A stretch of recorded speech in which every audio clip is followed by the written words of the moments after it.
finally met my good friend Miguel, Ronan Unchained. We finally met in person. After 2 days. After 2 days of trying to find each other in San Diego Comic-Con. Like, it was nuts. So I got Phil, I got Mike, now I got Miguel. Bucket list for Comic-Con is done. And I got Hall H, so that's also a plus. What are you waiting for? Come join the Geek Drums Nation. What's up, guys? Welcome to today's video. If you are new here, please make sure you subscribe. You can even join the channel, but most importantly, like this video, turn on the alert bell so you never miss another one of my videos, my shorts, my live streams, whatever the case may be. You'll never miss another one. Now, guys, as you know, I had the privilege to go to San Diego Comic-Con this past weekend. I had a blast. It was amazing. We saw a lot of things, met a lot of people, met a lot of my friends in person. Shout out to you, Phil, Ronan, and Mike.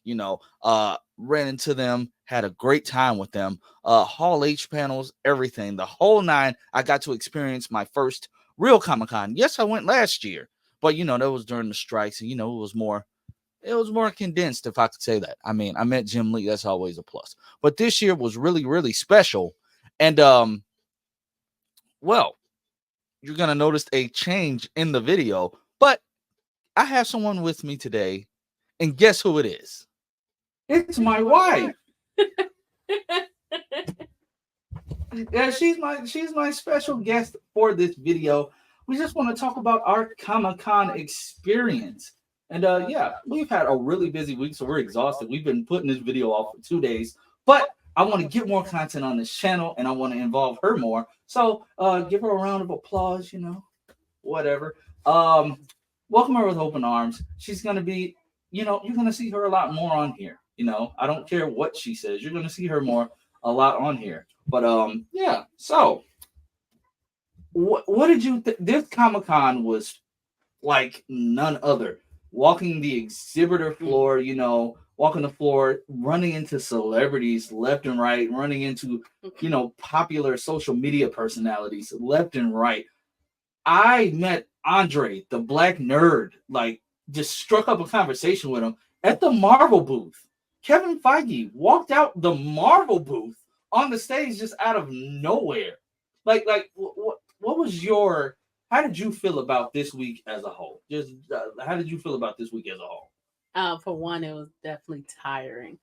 It's a lot more walking than last year. I feel like I think we were there from 8 a.m. to 10 p.m. this time. I think last year we left earlier because it was not as much to see.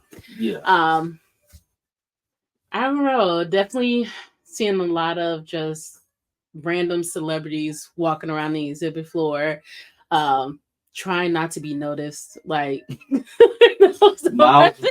Brown, we literally walk up to the Marvel booth before the cosplay competition. And by the way, guys, these Marvel cosplays insane. This year, they were insane. They were insane.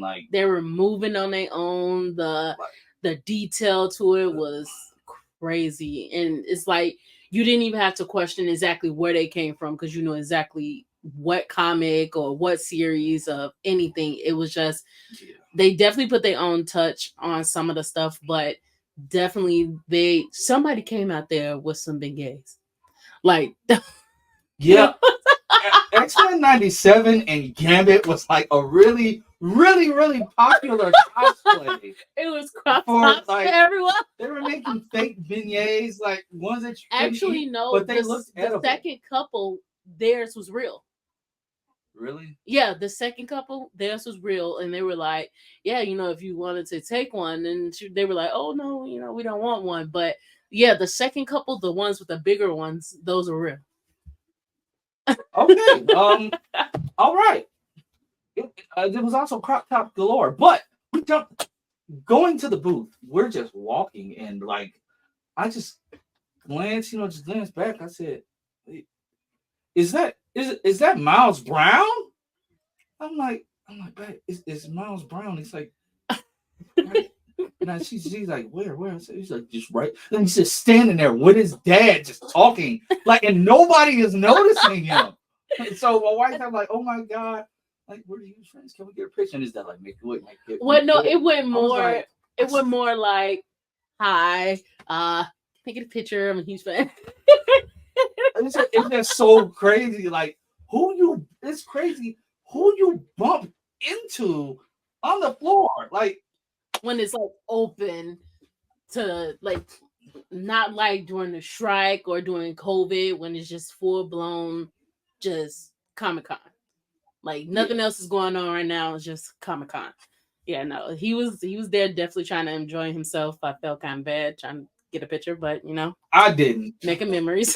I didn't. This is what I go to Comic-Con for. I felt bad for his dad because clearly they were blending in perfectly fine before we showed up and pointed him out. I mean, I guess. I guess. But like with Andre, he's just standing there, and it warmed my heart because he's doing what I strive to do. Like what I'm. Yeah. It took a lot of courage for me to be able to get on YouTube and actually do this, build up the following that I have, the small following that I have, that I'm grateful that I have. You were also very afraid to talk to him for real. Yeah, I definitely was because like Andre the Black Nerd, I've been watching him for years. His toy react, like he does what I want to do. Like I have a few Pop Funko figures in here. I have a few action figures in here, but I want to get on that level. But he's just so down to earth and easy to talk to. Like we just struck up a whole conversation. And don't get me started. Just walking past the DC booth, I didn't know who was signing. Mark Waid, Jeremy Allen, who was like just finished his Wally West Flash run. And then next to them is Nicole Maines just sitting there. And I'm like, you know what? How do we get in this line? I just jump in this line. I'm sorry, Mark Waid. I'm sorry, Jeremy Allen. I bypassed them. They were like, you don't want to. I went straight to Nicole because it's I think I apologized for you. Like, I'm so sorry. And he's just like, oh, no, I just came here to see her. Like, I know you guys. Hi, how's it going? I wasn't trying to be rude, but like, it's Nicole Maines. Like, I spoke to her. Like, we had a long conversation. That was on my, and if I could have got a Saturday ticket, if I could have got a Saturday back, I could have met Tyler Hoechlin. I could have met Bitsy Tulloch because Ronan, told me what we got to do next year, where we got to be at. Basically, how to get, be strategic and meet these people. Like, man, it was crazy. I'm gonna let it pass that he tried to touch her hand while I was standing there, like I was just chopped liver, but that's fine. It's Dreamer, so I'm gonna let that one go. But it was so much, and I'm trying to find the guy's name. When we went to the Dragon Ball booth, we went to the Dragon Ball, they always have a offsite at the Marriott. They had it last year, they had it again this year. And guys, you know how hyped I am for Sparking Zero. Guys, if I had my medallions for as many times as I played that game, as many times as I played that game this weekend, like I'm so hyped for that game to come out. I played the game over 5 times. I won each time. Yeah. I kept getting back in line. I didn't care. They saw the ribbons hanging out. I went on a scavenger hunt by myself at the Dragon Ball booth. Waited in lines, searched for all the people with the ribbons so that we can get the special prize. And he's just playing a game. And I'm like, okay, can I get some help? I can't find these people. Like, they're somewhere in the crowd. You have to find them to find the ribbons, and you get all 5 ribbons. Then you win the special prize, and you have to wait in this long line to start. And he literally comes at the bitter end after I've done all the work. And then he's like, okay, so where we go? And I'm like, you sat there, you played the game 5 million times, and now we have to go look for the people all over again because you only get 1 ribbon at a time. Guys, hot. As I was playing the game, I met Jose Estrada. Now, if you're on TikTok and basically any social media site, you know who Jose Estrada is. First of all, his Goku impersonation, his Goku voice, his his impersonation of Sean Schimmel is uncanny. It's freaking hilarious. He has great skits that he does on TikTok. You guys should go follow him. But I'm just, just playing the game. And I just glance over. I'm like, so I lean over. I'm like, you're the guy. And he looks at me. He's like, huh? Like, you're the guy on TikTok that puts on all the skits. And it's just really cool to see because everybody knows he's wheelchair bound, but he can walk. I don't know what his situation is. I don't pry. But it's just really cool to see, that stuff like that doesn't stop people from pursuing their dreams. And we sat there, we chopped it up for a minute. Like he's a huge fan of Dragon Ball. Can't wait for the game. And hopefully, if he's at Comic-Con next year, I'll get to talk to him even more. Andre, I saw Fantastic Frankie off TikTok just walking the exhibitor floor. Like, it's crazy how many people you just see just walking. And it's like she walked past me fast. I didn't get to say anything, but like it was just crazy. But highlight for me was my last day at Comic-Con, which was Friday. Yeah. Met up with Miguel. Like me and Miguel, first of all, the confusion me and Miguel had with the two hotels is crazy. But met up with Miguel, man, like he's super cool, like online, but in person, just down to earth. Like we met, brotherly hug, like you just felt it was vibes immediately. Like that's my brother. Like that's my brother for real. Like he showed us around the Hilton, showed us like all the hot spots No, where they what be was doing all the insane interviews. with all those escalators. My wife is terrified of escalators. It is hilarious. First of all, we're not just going to glance over that. Everyone is always so afraid to be behind the truck with the cut down trees. Like, oh my God, Final Destination is going to come through my car.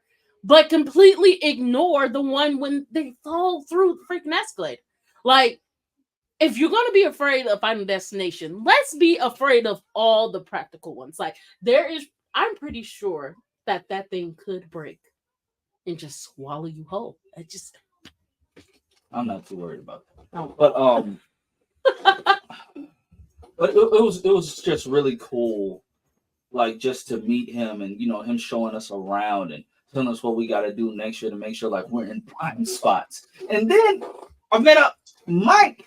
Mike had to be the busiest press person of all time.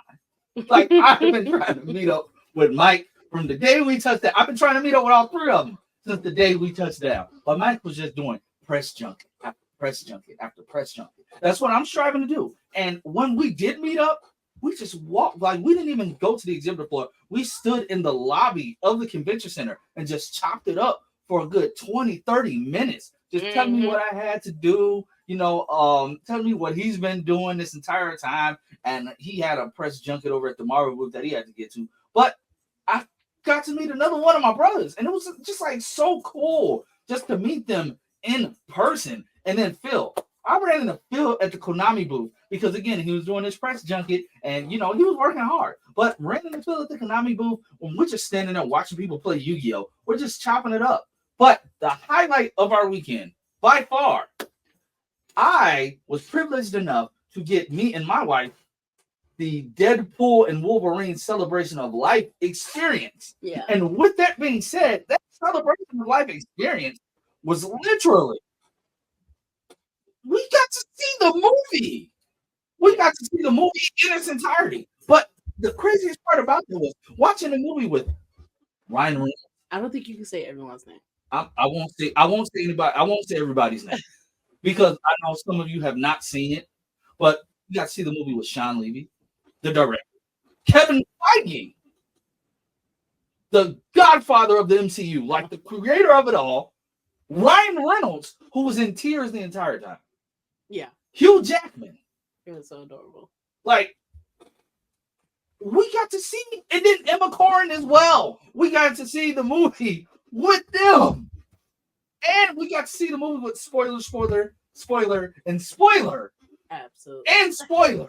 But we got to see the movie with them. And that's just crazy. Like, that's just beyond me that we were privileged enough to have that. Like, the energy in the room was insane. But first of all, that Hall H line is no joke.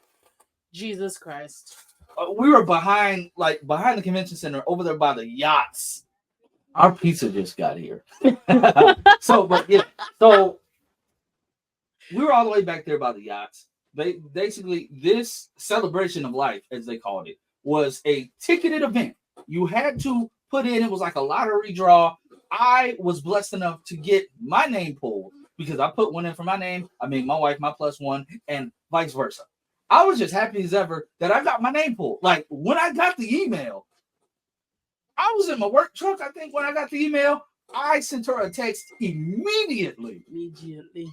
I was like, I'm not. There's no way we can miss this because we already had, mind you, we had movie tickets for that Friday. Like we were gonna see the movie in San Diego, regardless. It was gonna be a room full of fans, regardless. But seeing it in Hall H, just a whole different type of experience, guys. And Ryan Reynolds is Deadpool. I don't know who would be able to portray Deadpool once Ryan Reynolds is done with the role. I don't think anybody.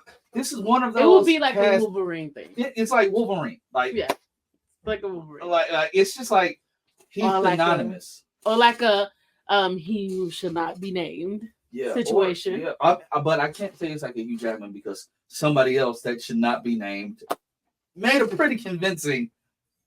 No, he didn't. Wolverine. No, he didn't. For me, like, no, they did not. No, they did not. It was pretty convincing for me. That's all I can say. Oh my god. But since we're on the subject, what would you rank the movie? Like, what would your rating be?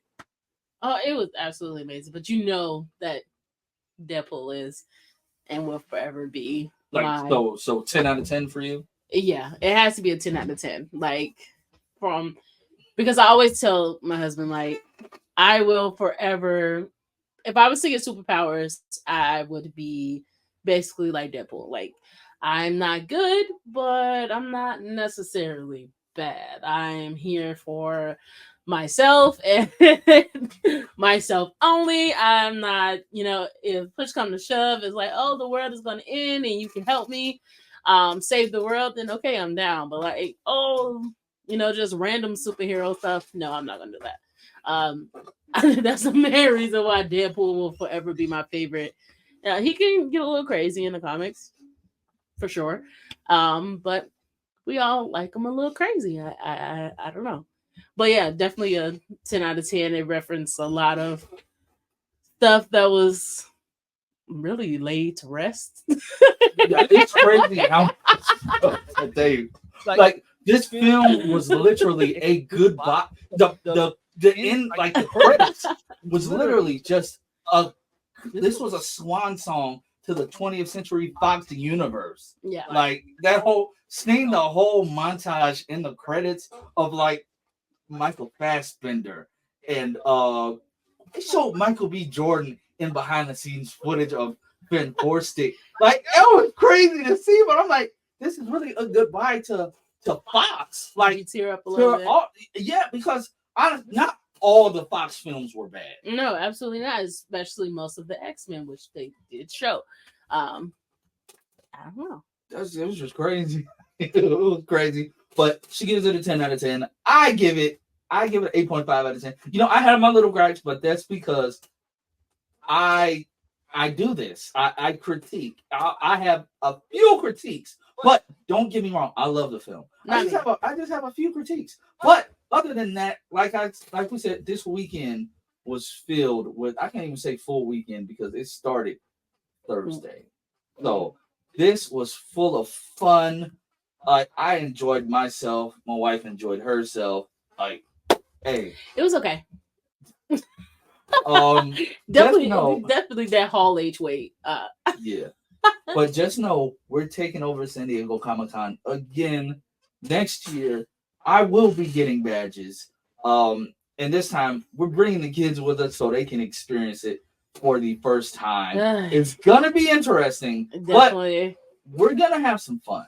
We're gonna have some family fun in San Diego at San Diego Comic-Con 2025. Hopefully James Gunn has some stuff coming. I wish he brought some Superman stuff this year, but I wish we got it Saturday. We missed the Superman and Lois panel. I'm so mad. We missed the My Adventures with Superman panel. The panels that I'm mad we missed the most was just the Marvel Hall H stuff. You're upset about the stuff that we missed on Saturday. I'm upset about the stuff that we missed while we were there, like the boys. I would never forgive those people for making me miss that. Like, never. But we now know how the wristbands for Saturdays work to get in there. But it's a different feeling being in San Diego when the news drops. It's a whole different feeling because the hype level is just up there. So dude, when they drop the stuff about Superman and the Doomsday fight and all of that stuff for Superman and Lois, whole another level of hype because we were there. We just weren't in there. But we were there. So it's a whole nother hype level. But like I said, guys, I hope you enjoyed this video. I hope you enjoyed my wife being here because she will be on the channel more, doing some reviews with me, reviewing films with me. I know she's going to review Michael with me because, that's my most anticipated film next to Superman. And now, next to the Fantastic freaking Four. And, let me not start Captain America and Thunderbolts. Their panels look promising. I'm excited for those as well. Yeah. I think Marvel taking a step back. I think they're back. We're coming to the end of this multiverse stuff. I think it's time to come to the end of the multiverse stuff because you're not the only one, apparently. not every multiversal film that they have done since No Way Home has been a hit. I mean, we can all agree on that. Not everything has been a hit. Just bring Monica back from wherever she's at, and we're good. Bring her back from wherever she's at, and we're good. We're good. But guys, this has been fun. Like I said, if you are new here, please subscribe. Please like this video. Please share it around. And like I said, you can become a member of the channel today. And we will catch you all next time. Bye. This is my trademark. I do it at the end. Is it the piece? Yeah, I do it at the end of every video. Okay. Jesus. Boop, boop. Bloop. Next time she's gonna be behind the same screen. Bloop. But I mean, I boxed myself into a corner. It was really dumb. I'm sorry. Bye.